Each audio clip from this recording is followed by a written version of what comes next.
안녕하세요, 여러분. 저는 현재 나이 40대 후반이고 중학생이 된 딸을 키우고 있는 학부형입니다. 저에게 몇 년 전에 일어났던 아주 웃기고 기가 막힌 일을 한번 풀어볼까 싶어서 이렇게 사연을 올리게 되었습니다. 저는 나이가 30이 되었을 무렵 지금의 남편을 소개받아 만나게 되었습니다. 소개팅이라는 자리가 불편하기도 하고 약간 편견이 있었다고나 할까요? 이 나이에 아직도 여자친구가 없어서 주변 사람들의 소개로 사람을 만나야 한다는 게 마음에 걸리는 부분이긴 했습니다. 간곡한 지인의 부탁에 자리를 나가게 되었는데 상대방은 연봉도 꽤 높고 키도 183cm나 되고 얼굴도 훈훈하게 생긴 34살의 남자였습니다. 저는 그 남자를 보자마자 더욱 의심을 하게 되었죠. 모난 구석이 하나도 없는데 왜 여자친구가 아직도 없을까 하고 말입니다. 길 가다가 명함만 뿌려도 여자가 따라붙을 것 같은 사람인데 이런 소개팅 자리를 전전긍긍하고 있다는 게 이상하지 않겠습니까? 그래도 사진으로 받아본 외모가 제 이상형에 가깝기도 하고 무엇보다 키가 큰 사람을 선호하고 있었기에 소개팅을 했습니다. 제가 여자치고는 키가 꽤 큰 편이라서 외적으로 마음에 들었고 만나보니 예상과는 다르게 진중하고 깔끔한 성격을 가지고 있길래 연애를 시작하게 되었습니다. 2년 정도 진득하게 만나본 뒤 제 나이 32살이 되었을 때 프로포즈를 받고 결혼을 하기로 약속했는데 그제야 이 남자가 저에게 속사정을 이야기하더라고요. 사실은 자기가 오래전에 결혼을 약속했었던 여자가 있었는데 파혼을 하게 되었었다는 과거 연애사였습니다. 그런데 그 이유가 다른 것도 아닌 예비 시모와 예비 신우 때문이었다고 털어놓더군요. 저는 갑자기 받은 황당한 고백에 놀라서 이게 다 무슨 소리냐고 물어보니까 예비 시모와 예비 신우가 시집살이를 시키듯 결혼하려고 약속했던 전 여자친구에게 핀잔을 줬다는 겁니다. 전 여자친구가 이혼 가정에서 자라 아버지와 단둘이 살고 있었고 내놓으라 할 직업이 따로 없었던 여자여서 그랬는지 시댁 식구들이 엄청나게 무시를 했었다고 하더라고요. 결국은 전 여자친구가 견디지 못하고 파혼 선언을 했고 결혼이 파토나는 바람에 상처를 입어 오랜 시간 혼자 지냈다고 했습니다. 한동안 여자 만날 생각이 전혀 없었는데 지인들 등살에 못 이겨 저를 소개받게 되었고 마음이 깊어져서 결혼까지 하고 싶어졌다고 이야기를 하더군요. 아무튼 예비 신우도 2년 전에 결혼을 했고 예비 시모 또한 자기가 그 이후로 여자를 만나지 않으니 걱정이 심해져서 간섭을 줄였다고 했습니다. 앞으로는 절대 참견하지 않겠다는 조건을 걸고 결혼을 하겠다고 허락을 받아왔으니 저에게 걱정을 하지 말라고 이야기를 하긴 하더라고요. 자기가 다 지켜줄 수 있다고 이전 같은 상황은 절대 만들지 않겠다고 저에게 후원장담을 했습니다. 근데 솔직히 제 입장에서는 너무나도 찝찝한 이야기지 않겠습니까? 그런 말뿐인 약속은 필요 없다고 이야기를 했죠. 결혼을 다시 생각해보는 게 좋겠다고 시간을 가지자고 강경하게 나가니까 조바심이 난 예비 신랑은 저에게 각서를 쓰겠다고 했습니다. 신우가 시집갈 때 본인이 돈 5천만 원을 빌려줬었는데 신우가 시집살이를 시키려고 들면 그 돈을 가지고 협박이라도 해서 괴롭히지 못하게 만들겠다는 것이었습니다. 시모가 괴롭힐 경우를 대비해서 1년 동안은 혼인신고를 미루고 살았으면 좋겠다 하니 그 조건까지 받아들이고 각서를 쓰자고 하더라고요. 아파트 명의도 제 명의로 해두겠다고 생활비 통장이며 적금 통장이며 전부 제 명의로 해주겠다고 했습니다. 무슨 일이 생겨도 본인에게 무조건 이야기해달라고 하는데 믿음이 가더라고요. 그래서 약속했던 모든 걸 꼭 지켜달라고 신신당부를 한 뒤 결혼을 준비하게 되었습니다. 아니나 다를까 시댁에 인사를 드리러 갔더니 예비 시모가 저를 보자마자 입을 열었습니다. 대학을 어디 학교 나왔어? 우리 아들 만나기 전까지 남자는 몇 명이나 만나봤어? 음식은 좀 할 줄 알아? 아침에는 몇 시쯤 일어나니? 하면서요. 물어볼 게 얼마나 많은 건지 제가 입을 열기도 전에 질문만 수십 개가 쏟아지는 듯한 느낌이었습니다. 어안이 벙벙했던 저는 날카롭지 않게 대꾸하려고 그런 질문은 왜 하시는 거냐고 조심스럽게 물어봤습니다. 그랬더니 예비 시모가 하는 말이 자기가 궁금해서 물어보는 건데 왜 라는 말은 왜 하는 거냐고 하더라고요. 저도 밀리지 않으려고 질문하시는 내용이 조금 이상한 것 같다고 대답했죠. 그때까지만 해도 예비 시모를 최대한 존중하려고 노력했습니다. 저는 예비 시모에게 대학은 땡땡 여대를 나왔고 남자를 몇 명 사귀어 봤냐는 질문에는 딱히 대답할 가치가 없는 것 같다. 음식은 기본은 할 줄 안다. 결혼 후에는 남편과 같이 입맛을 맞춰 나갈 거니까 둘이 같이 요리를 하면서 해결해 나가겠다.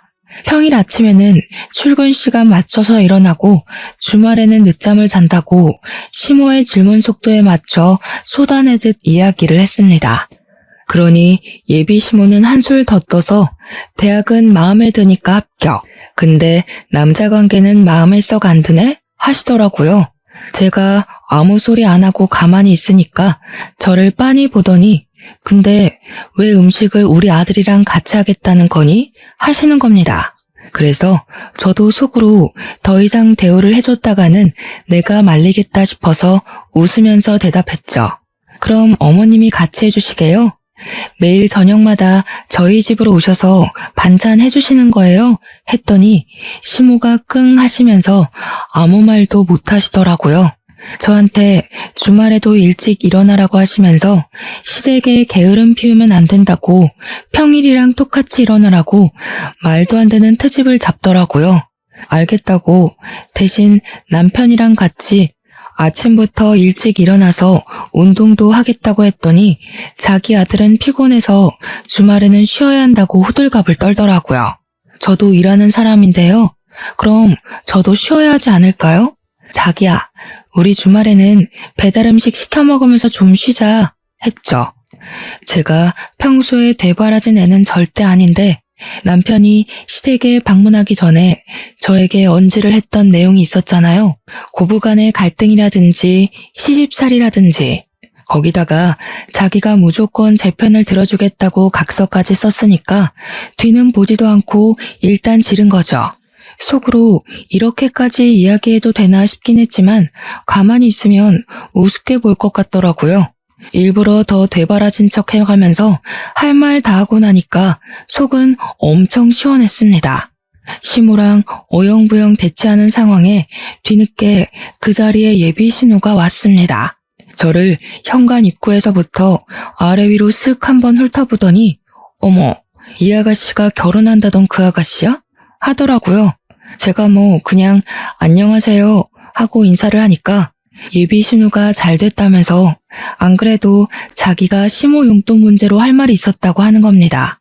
아니, 결혼도 아직 하지 않았고 처음으로 인사를 드리러 온 자리에서 무슨 용돈 이야기를 하나 싶었죠. 제가 떨떠름하게 있으니까 예비 신우가 저한테 결혼하고 나면 용돈은 어떻게 할 거냐고 대놓고 물어보더라고요. 자기는 외벌이라서 그동안 30만 원씩 드리고 있었는데 저랑 예비 신랑은 맞벌이니까 매달 70만 원씩 주면 딱 100만 원이지 않겠냐고요. 시모가 생활하는데 그 정도 용돈은 있어야 넉넉하지 않겠냐고 하면서 100만 원 맞추는 거 찬성이지? 하시더라고요. 저는 솔직하게 말했죠. 그게 다 무슨 소리냐? 70만 원을 매달 드리는 건 우리도 힘들다고요. 솔직히 남편 연봉이 1억이긴 하지만 세금도 떼야 하고 애도 낳아 키울 거 생각해야 하고 신혼집도 대출받아 구할 건데 그 돈 갚으려면 한 푼도 아까운 상황이잖아요.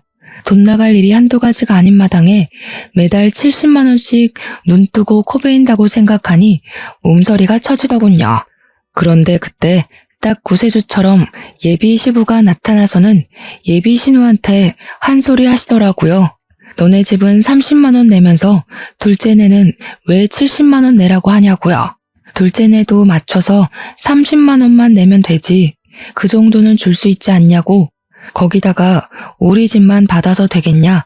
사돈댁도 챙겨야 할 거 아니냐 하셨습니다. 그러니까 신우가 왜 다 된 밥에 재를 뿌리냐고, 보면 아빠는 나만 미워하더라 하면서 나는 우리 엄마 아빠한테만 용돈 주잖아. 뭐하러 출가 외인이 처가댁을 생각해? 하면서 저를 은근히 흘겨보더라고요. 제가 한 건 잡았다 생각해서 예비 신우도 출가 외인이면서 지금 친정만 챙긴다고 하시네요 뭘 이라고 했어요. 그러니까 시부가 제 편을 계속 들어주시면서 우리 사위는 부모님이 다 돌아가셔서 챙길 곳이 없어서 그런 거 아니냐고, 그럼 네가 70만 원 내라 하셨습니다. 신우가 놀래서 자기네 형편에 무슨 70만 원을 내라고 하는 거냐고 했습니다. 그러자 시부가 콧방귀를 뀌면서 너네 형편만 따질 줄 아는 거냐고, 애들 일은 애들이 알아서 할 거니까 괜히 쫓지 말고 신경 쓰지 말라고 하더군요. 그 말을 듣는 순간 저는 깨달았죠. 시부만큼은 내 편이구나. 비빌 언덕이 있다. 결혼해도 괜찮겠다 하는 것을요. 신우가 입을 삐죽이면서 시모 눈치만 보고 아무 말도 못하는 걸 보니까 시부 말이 최고구나 하는 걸 느꼈습니다. 당연히 우리 집에서는 뭐 연봉 1억에 키도 크고 얼굴도 훈훈하게 생긴 우리 남편을 당연히 쌍수 들고 좋다고 하셨고요. 앞으로 잘하겠다고 절을 하는 남편의 뒤통수를 보면서 이 사람 하나 믿어보고 결혼하자 하고 결심했습니다. 양가 상견례 자리 분위기 자체는 나쁘지 않았었는데 아주 미묘한 사건 한 가지가 터졌습니다. 신혼집은 남편과 제가 같이 대출을 받아서 구하기로 했고, 혼수는 양가에서 반반씩 지원을 해주시기로 말을 다 마쳤습니다. 예단이니 예물이니 한창 떠들면서 훈훈한 분위기를 이어가는 와중에 신우가 갑자기 음식을 앞에 두고 우욱하면서 헛구역질을 하는 거예요. 순간 온 가족이 얼음이 되어서 신우를 빤히 쳐다보니까 신우가 웃으면서 사실 자기가 임신을 했다고 이야기를 하는 겁니다. 저는 기가 막히고 코가 막혔죠. 다른 자리도 아니고 굳이 저와 남편의 상견례 자리에서 임신했다고 말을 하는 게 뭔 행동인가 싶어서요. 제가 저도 모르게 허 하면서 신우를 바라보니까 신우가 자기 임신한 사실을 많은 사람들 앞에서 축하받고 싶었다고 하는 겁니다. 거기서 멈췄으면 사연에 덧붙이지도 않았을 텐데 글쎄 이 정신 나간 신우가 우리 부모님한테 그러는 거예요. 임신한 게 축복이니만큼 사돈 어르신들도 자기한테 선물 하나 해주시라고요. 제가 속으로 이게 무슨 개 같은 경우인가 하고 신우를 보고 있는데 저희 부모님도 무척이나 당황하신 거죠. 말로는 축하드려요 사돈 하는데 시모가 축하하면 성의를 보이심이 어떠냐고, 사돈댁에서 선물 하나 해주세요. 말로만 축하하지 마시고요. 하는 겁니다. 어쩜 그리 모녀가 쌍으로 뻔뻔할 수 있는지 제가 가만히 있어서는 안 되겠다 싶더라고요. 그래서 신우한테 다른 날도 아니고 제 상견례 자리에서 갑자기 이게 무슨 소리냐고 사납게 물어봤죠. 그러니 신우가 눈 동그랗게 뜨고는 뭐가 문제냐는 식으로 올케는 내가 임신 소식 전하는 게 아니고 하는 거예요. 완전히 여우가 따로 없죠. 저한테 다 뒤집어 씌우려고 저런 소리를 하는 거잖아요. 제가 그 자리에서 싫은데요?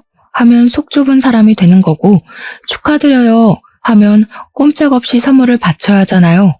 근데 남편이 딱 그러더라고요. 선물을 왜 우리 장인 장모한테 해달라고 하냐고요. 매형이 그 정도 능력도 없는 사람이냐면서 제 편을 딱 들어주는데 속이 시원하더라고요. 시부가 남편 편을 들면서 그러더라고요. 가족끼리 선물은 무슨 건강관리나 잘하라고요. 허구한 날 빨빨거리면서 싸돌아다니지 말라고요. 시부가 혀를 끌끌 차면서 너도 이제 자식이 생겨서 느끼겠지만 부모가 돼서 속도 썩고 고생을 해봐야 알지 하셨습니다. 이게 덕담인지 고생하라고 저주를 퍼붓는 건지 살짝 헷갈리긴 했어요. 신우가 씩씩거리면서 말로만 축하하는 게 어디 있냐고 두 손을 내미는데 제가 그랬죠. 엎드려 절받기도 아니고 마음에서 우러러 나오는 선물을 받으셔야 하지 않겠냐고요. 달라고 우겨서 받아내면 그게 강탈이지 선물인가요? 제가 아기 베넷 저고리 정도는 해드릴 수 있다고 했습니다. 제가 막 기분을 살살 건드리면서 이야기를 하니까 저희 부모님도 깜짝 놀라시더라고요. 제가 평소에 그런 말을 하는 애가 아닌데 날선 반응을 일으키니까 저희 부모님이 저를 발로 툭툭 치셨지만 저는 모르쇠 했습니다.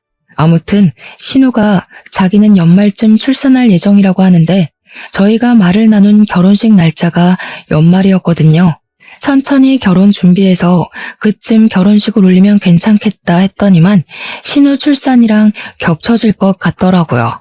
다시 날짜를 상의하면서 결혼식을 조금 일찍 하는 게 좋겠다 하는데 신우가 그러는 겁니다. 결혼식에 예쁘게 입고 가려면 몸매 관리도 좀 해야 하니까 더 미뤘다가 자기 살 빼면 하라고요. 기가 막히지 않습니까? 이게 말인지 똥인지 어이가 없어서 제 결혼식에 신우 몸매가 뭐가 중요하냐고 그냥 서둘러서 하겠다고 했죠. 원래 일이라는 게 연달아서 터지기 마련이잖아요.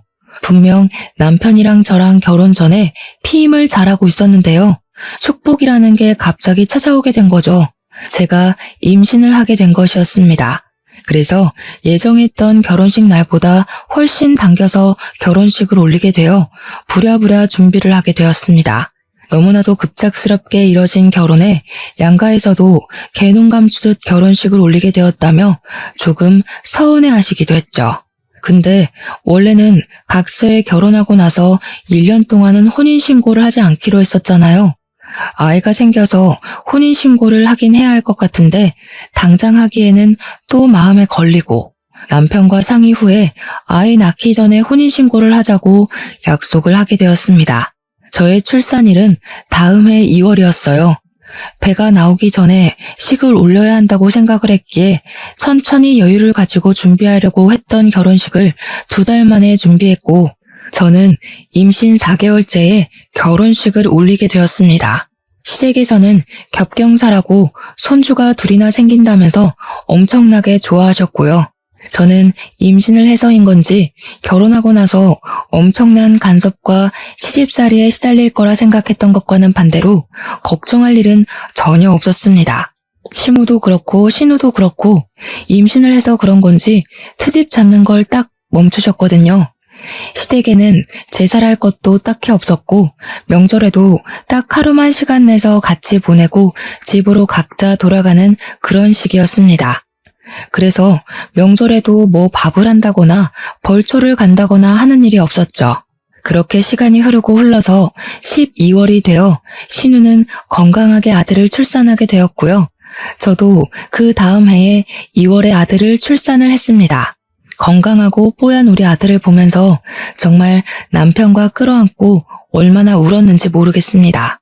시부모님은 2분 다 갑자기 생긴 손주 둘에 푹 빠져서 정신이 빠질 정도로 좋아하셨는데 아무래도 우리 아들이 대를 이어야 할 아들이라고 생각하셨던 것 같아요. 시부가 티가 날 정도로 우리 아들을 더 예뻐해 주시긴 했거든요. 과자를 사 먹으라고 용돈을 마구마구 찔러주셨고요. 신우는 항상 그걸 가지고 불만을 토로했고 차별당하는 기분이 좋지 않다며 저에게 계속 이야기를 해댔습니다. 아무래도 시부성을 따른 손주가 더 귀한가 보다 하면서 차별 노래를 불러대니 저와 남편은 가시방석에 앉은 듯 했죠. 미안한 마음도 들고 하니까 저랑 남편이 일부러 신우네 아들 선물을 더 많이 챙기기도 했고요. 근데도 신우는 고마운 줄 모르고 맨날 우리 아빠가 나는 출가 외인이라 그러냐? 우리 애는 신경도 안 쓰네 하면서 서운해했습니다. 불만만 가득 뿜어대면서도 시댁에 와서 죽치고 있으니까 저도 너무 불편했죠. 하지만 시부가 매번 저에게만 용돈을 따로 찔러주시니까 할 말이 없는 입장인 거예요, 제가.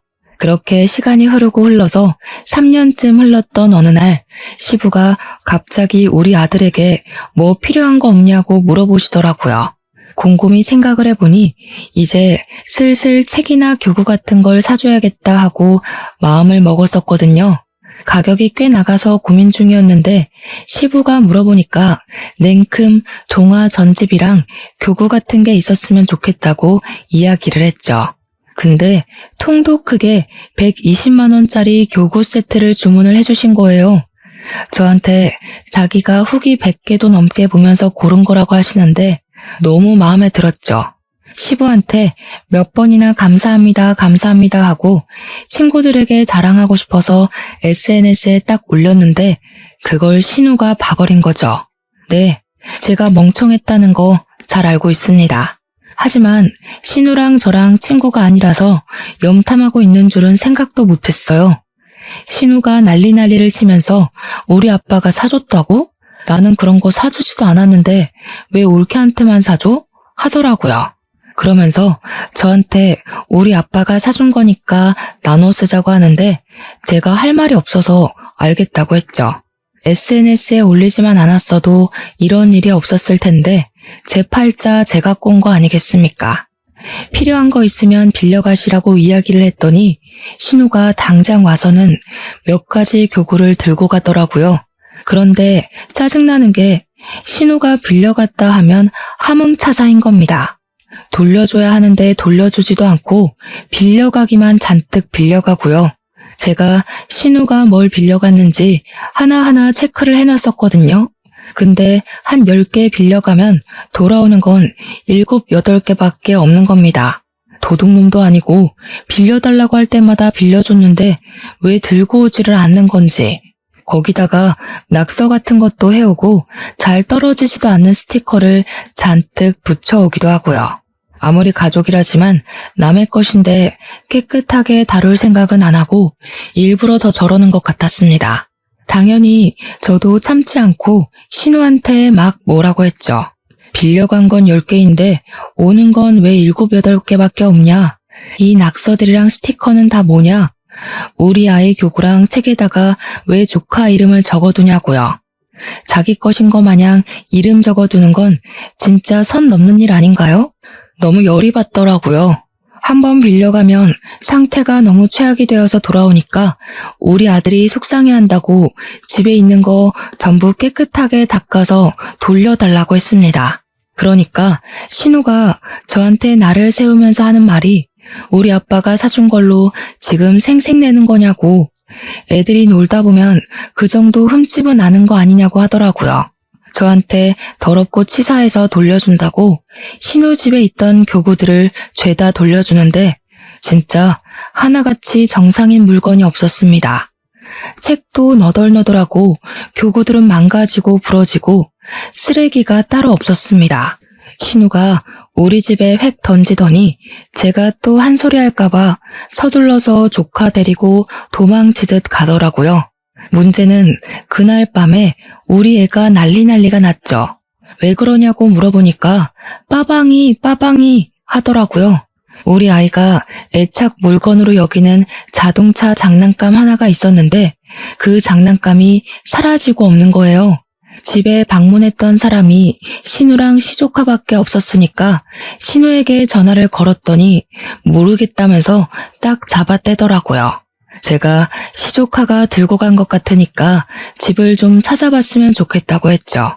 그러니까 신우가 하는 말이 그거 얼마 하지도 않는 장난감 아니냐고 우리 애한테 그냥 주라고 그러는 거예요. 물론 가격 자체는 얼마 안 하는 거긴 했지만 우리의 애착 장난감이잖아요. 꼭 그 물건이어야만 하는 거거든요.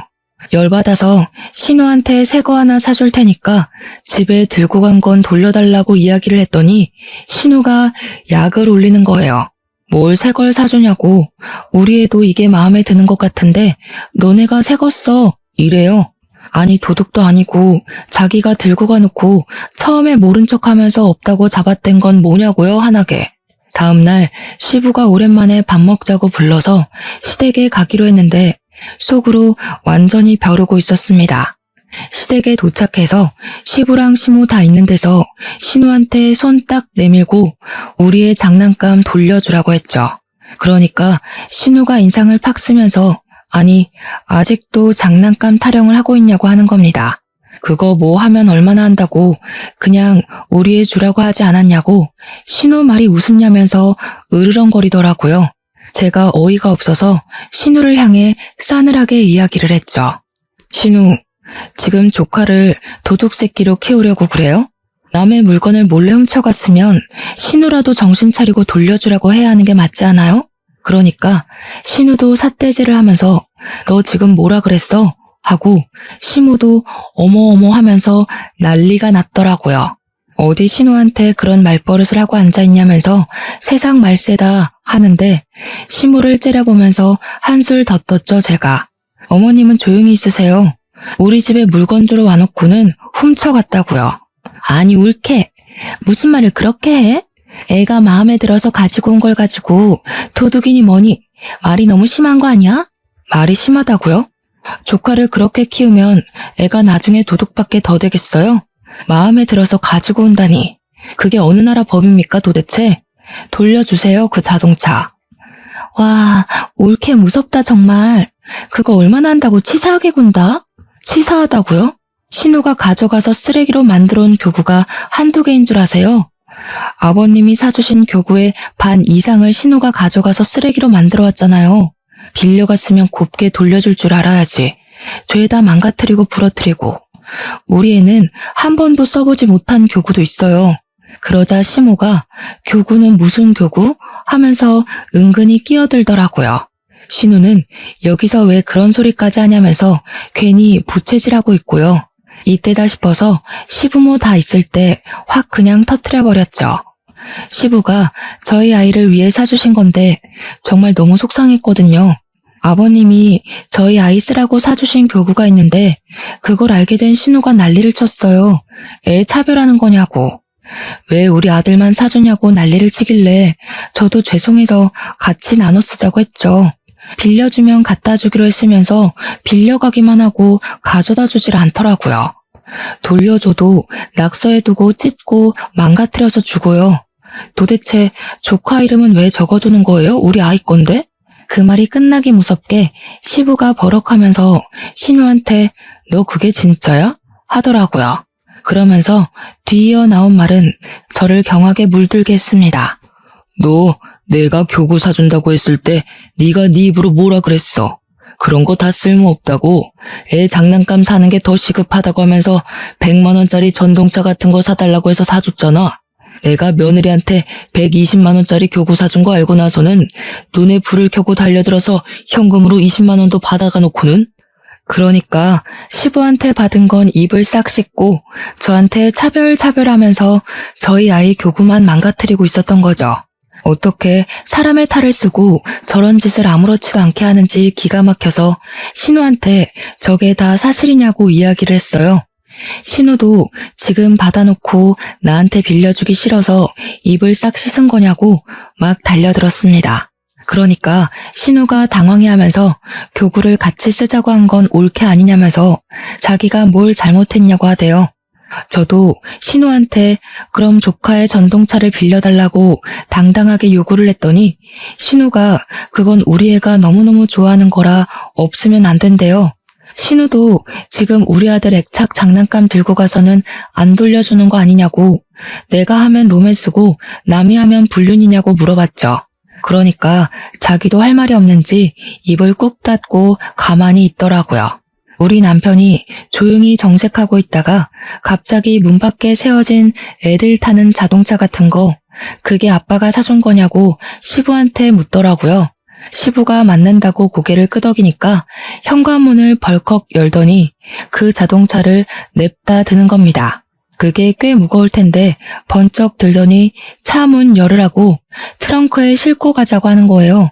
신우가 놀래서 우리 아들 거라고 뭐 하는 거냐고 하는데 남편이 개무시를 하더라고요. 남편이 차에 시동을 걸면서 왜 못 가져가게 하냐고 서로 나누고 치사하게 굴지 말자더니 우리도 빌려 탈게 하고 저보고 빨리 차에 타라고 하더라고요. 남편이랑 집으로 돌아오니까 바로 전동차를 꺼내더니 아들 태우라고 하는데 속이 시원했습니다. 전동차 상태를 보니까 신우가 애지중지한 것 같더라고요. 신우는 계속 남편한테 저한테 전화하는데 저희는 무음으로 돌려놓고 무시해버렸습니다. 남편이 집에서 유성매직을 가지고 오더니 아들에게 쥐어주고는 차에다가 낙서나 실컷 타라고 하는데 빵 터졌네요. 우리 아들 보고 이름 쓸 줄 모르냐고, 모르면 아무 그림이나 막 그려보라고 하는데 하얀색 전동차에 매직으로 낙서를 하더라고요. 거기에서 멈추지 않고 남편은 집에 있는 잘 뜯어지지도 않는 종이 스티커를 막 들고 오더니 차에 붙이기 시작했습니다. 이 정도는 해줘야 제대로 된 복수 아니겠냐고 하면서요. 그날 저녁에 심해부가 퇴근을 했는지 신우랑 같이 우리 집으로 찾아왔더라고요. 큰 봉투에 그동안 돌려주지 않았던 우리 아들의 장난감을 바리바리 싸들고 와서는 전동차 달라고 하더라고요. 제가 이미 더러워진 전동차를 가리키면서 가져가세요. 우리 아들은 별로 재미없대요. 했습니다. 전동차에 낙서랑 스티커가 잔뜩이니까 시조카가 엉엉 울면서 자기 거 아니라고 이런 거 없었다고 하는데 신우가 저를 째려보더라고요.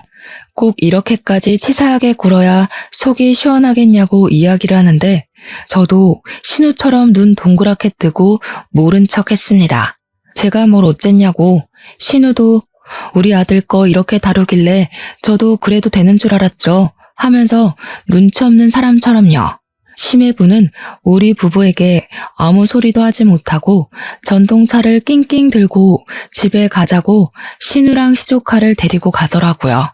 그 뒤로 우리 아들 장난감을 빌려달라고 한다거나 훔쳐가는 일은 없어졌습니다.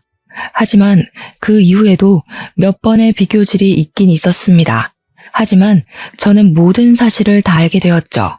사실은 시부가 그동안 저에게만 용돈을 주었던 게 아니라는 사실을요. 시모가 신우에게만 용돈을 주는 것을 시부가 알게 되어서 신우 몰래 저에게만 따로 용돈을 챙겨준 것이었습니다. 처음에 이야기를 들었을 때 얼마나 경악을 했었는지 제가 다 알게 되었다는 것을 신우에게 티를 내자 그 뒤로 저에게 아무 말도 하지 못하더군요. 아이들이 커서 어린이집에 가고 유치원에 갈 때에도 고민 끝에 저희 아들을 영어 유치원에 보내기로 결정을 하고 이야기를 하니 돈으로 유세 떤다고 난리를 치더라고요. 저희 돈으로 저희 아들을 영어 유치원에 보내겠다는데 신우가 왜 거품을 물고 달려드는지 결국에는 신우도 저희 보란 듯이 시조카를 영어 유치원에 보내기로 했다고 하면서 없는 형편에 사치를 부리더군요. 꾸역꾸역 유치원을 졸업하고 나서 초등학교에 입학을 하고 난 다음 또다시 일이 터졌습니다. 조카와 우리 아이가 초등학교 입학할 때 시부가 정년퇴직을 하시고 노후를 즐기시겠다고 선언을 하셨거든요. 우리 시부의 취미가 난각구기, 꽃 심기 이런 것이었는데 정년퇴직을 하시고는 등산을 다니시기 시작하셨어요. 근데 등산이라는 게 보통 주말에 하는 취미잖아요. 주말마다 시부가 나가니까 시모가 은근히 저랑 신우를 붙잡고 시부가 바람난 것 같다고 하시더라고요. 제가 기가 막혀서 시부가 그럴 사람이냐고 나이도 벌써 70대 중반인데 바람은 무슨 바람이냐고 했죠. 그렇게 걱정되시면 시모가 따라서 등산에 가면 되는 거 아니냐. 부부 등산도 많이 하더라 하니까 일 없다 하시대요. 시모가 뚱뚱하시거든요. 운동하는 걸 엄청나게 싫어하시니 그럴 수밖에요. 시조카가 초등학교 3학년이 되고 우리 아이가 초등학교 2학년이 되었을 때쯤 발육 상태에 차이가 나기 시작했습니다. 제가 여자치고는 키가 큰 편이라고 했었잖아요. 제 키가 169cm거든요. 우리 남편의 키는 183cm고요. 시부랑 시모도 키가 꽤 큰 편인데 신우만 혼자 키가 157cm로 작은 편이었습니다. 심해부의 키도 저랑 눈높이가 비슷한 걸로 봐서는 160 후반대거나 딱 170 정도로밖에 보이지 않았고요. 그러니까 우리 아들은 초등학교 2학년임에도 불구하고 키가 130cm였거든요. 근데 시조카는 키가 훨씬 작았어요. 3학년이라고 해도 개월수 자체는 2개월밖에 차이가 안 나긴 하지만 키가 113cm밖에 안 됐거든요. 누가 봐도 우리 아들이 형처럼 보이고 그래서 신우가 키 가지고 엄청 스트레스를 받아 했었습니다. 그런데 우리 아이가 발육 상태가 좋은 만큼 밥을 정말 많이 먹고 가리는 것 없이 참 잘 먹어요. 저랑 남편이 부부 동반으로 일이 있어서 어쩔 수 없이 시댁에 하루 아이를 맡겼는데 그날 신우도 시댁에 조카를 데리고 방문을 한 거죠. 그날 저녁에 시부모님께 아이를 봐주셔서 감사하다고 인사를 드리고 집에 왔는데 애가 배가 고프다고 밥을 달라고 하는 겁니다. 저녁 안 먹었어? 하니까 짜장면을 먹긴 했는데 배가 고파 죽겠대요. 왜? 얼마 못 먹었어? 하고 물어보니까 자기는 매운 걸 전혀 먹질 못해서 짜장면을 시켰고 시조카는 매운 걸 워낙 잘 먹는다고 짬뽕을 시켰대요. 근데 막상 음식이 도착하니까 짜장면이 먹고 싶다면서 반을 덜어 가더라는 겁니다. 우리 아이가 매운 거 못 먹는 걸 뻔히 알면서 짬뽕을 먹으라고 덜어주더래요. 아이가 결국 짜장면 반 그릇으로 저녁 내내 시간을 보냈으니 당연히 배가 고팠던 거죠. 시조카는 짜장면에 짬뽕까지 다 처먹었다고 하는데 짜증이 확 나더라고요. 키 차이는 그렇게 나는데 시조카가 몸무게는 훨씬 더 많이 나가거든요. 소화비만 판정을 받을 정도로 몸이 퉁실퉁실했어요. 우리 아이에게 밥을 차려주면서 다음부터는 나눠 먹기 싫다고 하던가 아니면 곱빼기로 시켜달라고 이야기를 하라고 했죠. 한 3주쯤 지나서 부부 동반 모임에 참석하느라 아이를 또 시댁에 맡기고 모임이 끝난 뒤 데리러 가니까 우리 아이 표정이 좋지 않더라고요. 혹시 오늘도 짜장면 먹었어? 하니까 신우 눈치를 슬쩍 보면서 고개를 끄덕이는데 먹는 걸로 치사하게 굴었구나 싶었습니다. 시댁에 신우랑 시조카, 시모까지 다 있어서 거기서 이야기를 꺼냈죠. 우리 애도 짜장면 한 그릇 다 먹을 수 있는 아이라고 시조카에게 반 덜어주고 싶으면 앞으로 우리 아이는 곱빼기로 시켜줬으면 좋겠다고요. 그랬더니 우리 아이가 울먹이면서 곱빼기를 시켜달라고 했더니 소화비만 된다고 안 된다면서 말렸다는 겁니다. 제가 진짜 너무 화가 나서 시조카를 보면서 말을 했죠. 누가 누구 보고 비만 타령을 하는 거냐고요. 그러니까 신우가 지금 우리 애 들으라고 한 소리냐면서 눈에 불을 켜고 달려들더라고요. 지금 우리 애가 비만이라는 거야? 뭐야? 안 그래도 학교에서 6개월마다 체중 검사하는데 애가 자꾸 비만으로 떠서 스트레스 받아 한다고. 우리 애 앞에서 상처 주지 말고 말 좀 가려서 할 수 없어? 어머, 비만 맞잖아요. 학교에서도 살 빼라고 줄넘기를 강제로 시킨다면서요? 벌써 그러면 어떡해요? 보아하니까 식탐까지 있는 것 같은데. 너 그러면 살 못 뺀다? 근데 그 순간에 등산을 다녀온 시부가 현관문을 열고 들어오셨습니다. 시조카를 보면서 벌써 비만이면 어떡하냐고, 먹는 것부터 조절을 해야지 짜장면을 먹이면 어떡하냐고, 열량도 높은 음식이라고 2차 잔소리를 시작하셨습니다. 그러니까 신우가 키 크려면 가리는 것 없이 먹어야 하는 거라면서 비만은 무슨 비만이냐고 이거 다 키로 갈 거라고 하더라고요. 그래서 제가 풋 하는 소리를 일부러 내면서 웃었죠. 신우, 키는 유전인 건 몰라서 그래요? 신우도 작고 심해부도 뭐 아무튼 먹는 거 조절하는 게 좋을 것 같아요.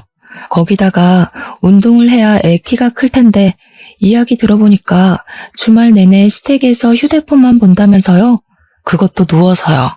시부가 듣다 안 되겠는지 시조카한테 앞으로 주말마다 할아버지 따라서 등산을 가자고 했습니다. 그러자 시조카가 기겁을 하면서 등산 죽어도 싫다고 하는 거예요. 시부가 등산이 얼마나 좋은 운동인지 아냐고 같이 가면 재밌을 거라고 하니까 시조카가 거기서 폭탄을 딱 던진 겁니다. 할아버지, 등산 가서 여자 만나는 거라던데? 할머니랑 엄마가 할아버지 바람났다고 그랬어. 그 말에 당연히 집안 사람들 표정이 싹 굳고 사색이 되었죠. 저는 그런 이야기를 애 앞에서 했다는 것도 너무나도 놀랍고 신우랑 시모의 머리가 어떻게 된 건 아닐까 하는 생각이 절로 들었습니다. 시부가 너무 놀라서 눈을 껌뻑껌뻑 하더니 얼굴이 새빨갛게 달아올라서 시모랑 신우를 향해 소리를 치셨습니다. 뭐가 어쩌고 어째? 하는데 정말 집안에 접시가 깨져나가겠구나 싶을 정도로 큰 소리였습니다. 시모가 놀래서 아니 그게 아니라 하면서 변명을 할 준비를 하고 신우는 서둘러서 시조카의 입을 틀어막았습니다. 저와 남편 그리고 우리 아들은 놀래서 아무 소리도 못하고 가만히 서 있었죠. 시부가 팔을 부들부들 떨면서 시모에게 삿대질을 했습니다. 이 인간들이 뭐가 어쩌고 어째? 바람? 이 할망구가 노망이 났나? 내가 등산을 같이 가자고 할 때는 죽어도 싫다고 하더니 바람이 뭐? 첫째 너는 생각도 없이 그걸 지 자식 있는 데서 씨부리고 있어? 부끄럽지도 않아? 뭐 잘난 소리라고 지 입으로 떠들어 제껴? 아니 아빠, 그냥 농담 삼아서 한 말인데 뭐 이렇게 화를 내고 그래. 아빠가 주말마다 등산에 가니까 그냥 우리끼리 우스갯소리로. 농담할 게 따로 있지. 얘 며느리야. 너도 이 헛소리를 들은 적 있냐?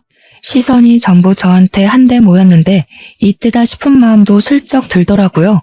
그래서 고개를 끄덕끄덕했죠. 그러니 시부가 거실에 있던 휴지값을 시모 쪽으로 던지면서 화를 내셨습니다. 이 인간들이 단단히 노망이 났다고 당장 병원에라도 가둬야 하는 거 아니냐고요. 그런 소리를 씹으려서 사람을 부도덕한 사람으로 몰아간다고 하시면서 시부가 시모에게 그러셨습니다. 뭐 눈에는 뭐만 보인다더니 당신이 그런 소리를 자기한테 해도 되냐고요. 그 말에 시모가 사색이 되어서 왜 또 옛날 이야기를 꺼내고 그러냐고 하는데 저랑 남편은 영문을 몰라서 시부모를 쳐다만 봤죠. 이 옆에 내가 몇 년 전에 바람이 났을 때도 내가 눈 꼭 감고 한번 넘어가 줬는데 이제는 나를 바람난 인간으로 몰아? 이런 부도덕하고 몰상식한 인간 같으니라고. 꼴도 보기 싫어. 나가. 그러더니 신우를 향해서 말씀하시더라고요. 네가 네 엄마 데리고 나가라고요. 끼리끼리 지지고 볶고 잘 살아보라면서 냅다 큰 보스턴백을 들고 오셔서 짐 싸라고 시모에게 던지셨어요. 시모는 끝까지 잘못했단 소리 없이 짐 싸서 신우 집으로 가시더라고요. 근데 신우가 제 코가 석자인 사람이잖아요. 며칠 지나고 신우가 시모에게 눈치를 줬나 봐요. 집으로 돌아가라고요. 시모가 울며 겨자 먹기로 시댁에 왔는데 시부가 비번도 바꿔버리고 행동력 있게 집도 부동산에 내놔버린 거죠. 시모한테 따로 살자고 하면서 황혼 이혼 모르냐고 별거 하자고 자기는 원룸 가서 살 거라면서 이혼 소송도 불사하겠다 선언을 하셨습니다. 꼼짝없이 신우가 시모를 모시고 살게 됐는데 시모도 돈이 없으니까 우리한테 시모를 모시고 가라고 떠넘기더라고요. 하지만 우리 남편이 든든하게 제 편 들어주기로 했잖아요. 딱 잘라 거절을 했습니다. 누구 때문에 파혼했었는지 기억도 못하는 거냐고. 마누라랑 각서 쓴 게 있어서 시모 모시고 살면 당장 이혼이라고 했죠. 신우가 어이없어 하면서 그럼 매달 생활비라도 보태주라고 하면서 남편한테 둘 다 자식이니 그 정도는 해야 되지 않겠냐고 했대요. 우리 남편이 와이프에게 물어보겠다고 하면서 저에게 뭘 물어보는 신용을 하더니 바로 신우한테 그러대요. 누나, 나 생활비는 못 도와줄 것 같아. 우리 와이프가 누나 시집갈 때 빌려준 5천만 원도 받아오라고 하는데 어떻게 생활비 이야기를 하겠어. 우리 남편이 한술 더 떠서 말을 하니까 제가 나설 필요도 없었습니다. 신우는 당황해하면서 그 돈 결혼 선물로 준 거 아니냐고 하니까 남편이 모르는 척 하더라고요. 누가 원수 같은 누나 결혼하는데 5천만 원이나 선물로 줘? 그때 차용증 쓴 거 내가 아직 가지고 있는 거 몰라서 그래? 신우는 남편 보고 독한 인간이라고 그걸 아직까지 가지고 있냐고 하더니 그 뒤로 생활비 보태라는 말이 쏙 들어가더라고요. 결국 시부랑 시모는 시부의 강력한 바람으로 이혼을 했고요. 시부는 지금 우리 집 근처 원룸에서 혼자 노후 라이프를 즐기고 계세요. 신우랑 시모는 맨날 나가라 못 나간다 하면서 싸우고 있다고 신우가 가끔 저에게 전화와서는 시모 모시고 가면 안 되겠냐고 하는데 누가 그 제안을 받아들이겠습니까? 당연히 거절하고 있고요. 남편은 결혼 전에 저에게 약속했던 대로 커다란 벽이 되어주고 있어서 시모도 차단해버리고 아이와 시부와 즐거운 시간 보내면서 살고 있습니다. 이래서 사람이 너무 욕심만 부리고 심술만 부리고 살면 안 된다는 걸 깨닫게 되네요. 여러분들도 이런 어처구니 없는 일을 당하시면 당황해하지 마시고 현명하게 잘 대처하길 바랍니다. 저의 긴 사연 들어주신 여러분 감사합니다. 행복한 하루 되세요.